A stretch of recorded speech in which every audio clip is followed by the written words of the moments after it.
On a tous joué à un moment donné dans notre vie dans un bac à sable, alors on s'est dit, prenons un bac à sable. On va pouvoir faire des montagnes, faire des vallées, faire plein de trucs dans notre bac à sable. On a mis au-dessus de notre bac à sable une caméra Kinect 3D. Fait que la caméra, elle, va être en mesure de faire la lecture en 3 dimensions de toute l'information qu'il y a dans le bac à sable. Et la caméra va envoyer cette information-là à un ordinateur. De son côté, l'ordinateur, il y a un logiciel qui va traiter et analyser l'information que la caméra a lue dans le bac à sable et va construire une carte topographique de l'environnement qu'on a fabriqué dans le bac à sable. Une fois que cette carte topographique-là, elle est construite, l'ordinateur va envoyer l'information à un projecteur qui va projeter l'image sur le sable. Qu'est-ce qu'on vient de faire? On vient d'augmenter la réalité. Alors, pour organiser tout ça, ce qu'on a fait, on a fabriqué, avec des matériaux très simples, du bois, un support, un genre de chariot, à l'intérieur duquel on a installé une boîte qu'on va remplir de sable. Les éléments électroniques vont être installés soit sous le chariot ou par-dessus au niveau du projecteur et de la caméra 3D. En passant, je tiens à remercier mes élèves du groupe Pro 2 qui ont travaillé très fort pour la fabrication du chariot. Voici ce que ça donne en réalité. Donc, on a un chariot en bois, à l'intérieur duquel on a un bac qui est rempli de sable. On a ici la caméra Kinect 3D qui va analyser, faire la lecture de ce qu'il y a à l'intérieur du bac à sable. Cette caméra-là va envoyer l'information à un simple ordinateur qui est situé en dessous du bac de sable. Et quand l'information sera analysée, traitée, et que l'ordinateur aura produit la carte topographique, l'ordinateur va envoyer l'information au projecteur ici, qui lui va projeter par-dessus le sable l'information au niveau de la carte topographique. On commence à s'amuser. On va jouer dans le carré de sable. Donc, vous voyez, on va faire une petite montagne ici.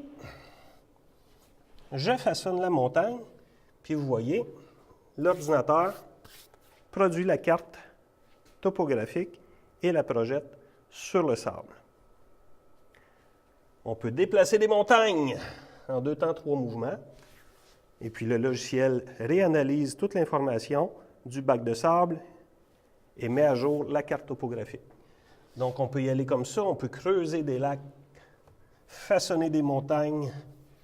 On peut choisir par exemple d'avoir une pente abrupte d'un côté et plus allongée de l'autre côté.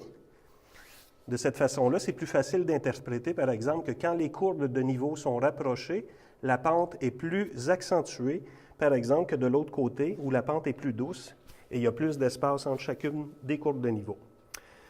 On a aussi un effet 3 dimensions dans le sens qu'on a changé les couleurs au fur et à mesure qu'on s'en va en élévation, en altitude. Par exemple, les plans d'eau, on n'a qu'à creuser. On va atteindre la couche de la nappe phréatique et puis là, on a des lacs qui apparaissent. Si on veut aller un petit peu plus loin, par exemple, c'est intéressant de pouvoir interpréter les bassins versants.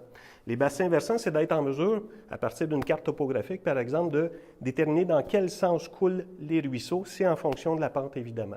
Comment on va utiliser notre boîte de sable? On va simplement générer un peu de pluie et on est en mesure de voir précisément ce qui se passe avec les précipitations. Donc, on voit que l'eau va suivre les pentes pour se retrouver en bas de pente pour aller remplir nos plans d'eau, nos lacs.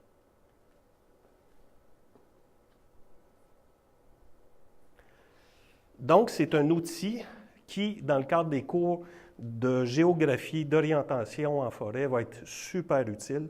On va pouvoir faire plein de démonstrations, notamment en ce qui a trait avec les points cardinaux, avec les systèmes de coordonnées longitude et latitude qu'on utilise quotidiennement maintenant en forêt avec les GPS.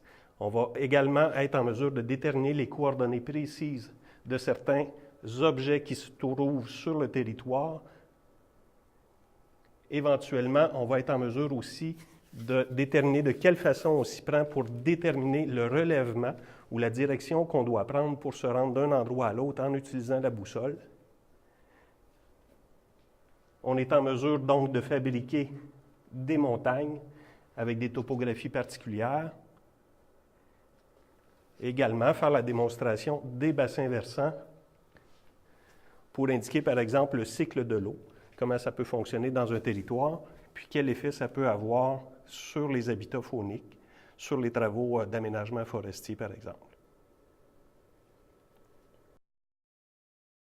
La raison pour laquelle on a construit cette boîte à sable-là, c'est que je me cherchais un moyen de faciliter la démonstration des cartes topographiques pour mes élèves. Donc, c'est vraiment un outil pédagogique que je cherchais.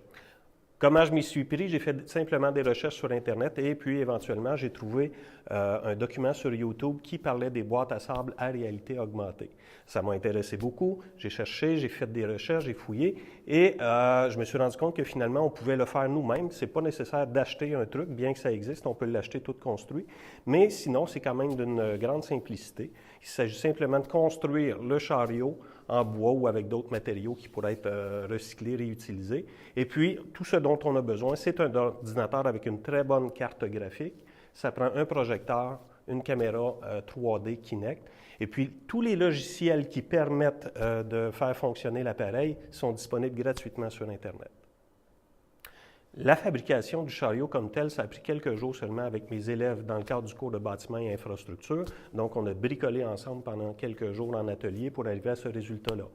En ce qui concerne l'installation des logiciels, c'est une plateforme Linux, donc c'est un petit peu moins conventionnel. Alors là, j'ai fait appel aux informaticiens de la commission scolaire qui, eux, pendant un certain temps, ont procédé à l'installation, à la vérification, et puis on fait aussi les petits ajustements qui permettent d'avoir cette précision-là.